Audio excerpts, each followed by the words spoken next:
ঘড়িতে কটা বাজলো গো? 9টা বেজে গেছে, তাও এখনো বৌমা আজকে সকালে চা দিয়ে যায় না আমাকে। কি ব্যাপার বলো তো?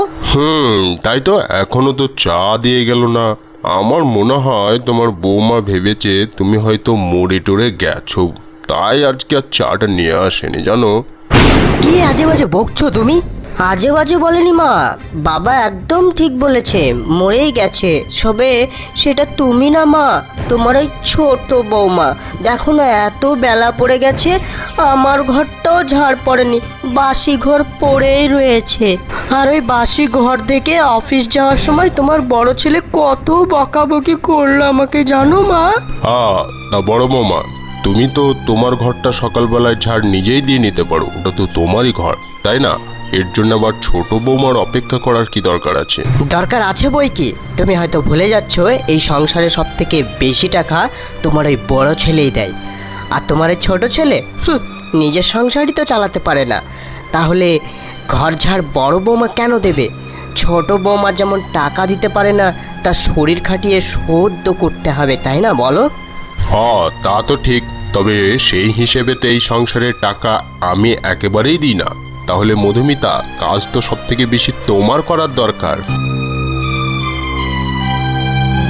কেন বাবা, তোমাদের তো বয়স হয়েছে, কাজ তোমরা কেন করবে? পায়ের ওপর পা দিয়ে বসে বসে খাবে এখন।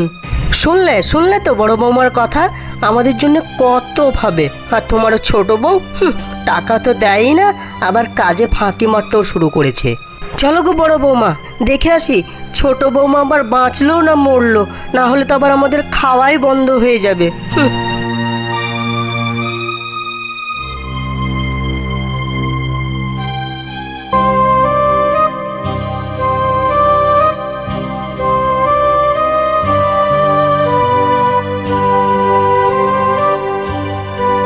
ছোট বউ,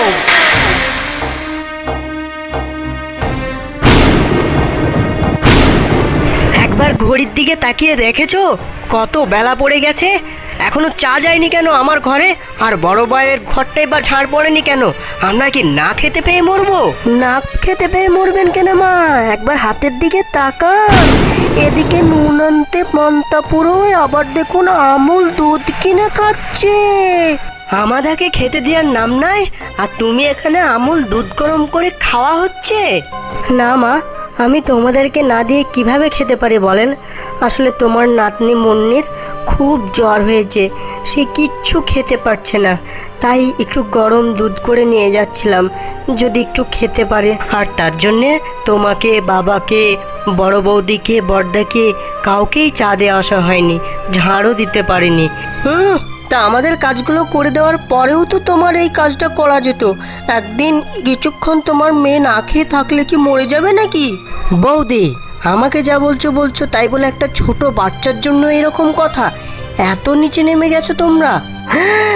দেখছো মা, কি বড় বড় কথা বলছে। এখনই যদি এত বড় কথা বলে, একে যদি ঠিকভাবে শাসন না করা যায়, তাহলে কি করবে একটু ইনকাম বাড়লে?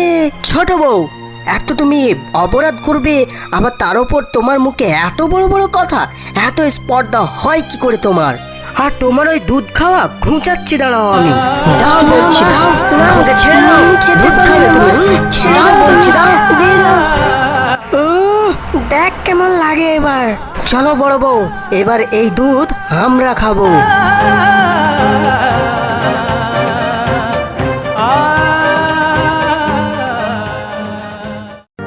মা, তুমি কাঁদছো কেন? ওই দিদুন আবার তোমাকে বকেছে, সেই জন্য কাঁদছো তুমি? মা, কেঁদো না তুমি, কেঁদো না। না রে মা, তোর দিদুন বকতে যাবে কেন? ওরা তো আমাদেরই পরিবার, তোকেও কত ভালোবাসে, তুই ওর একমাত্র নাতনি, বকবে কেন তোর দিদুন? আসলে তোর জ্বর হয়েছে তো, তার জন্যে খুব কষ্ট হচ্ছে, জানিস তো। আর বেশি কথা বলিস না, তুই শুয়ে পড়, না হলে শরীর খারাপ করবে।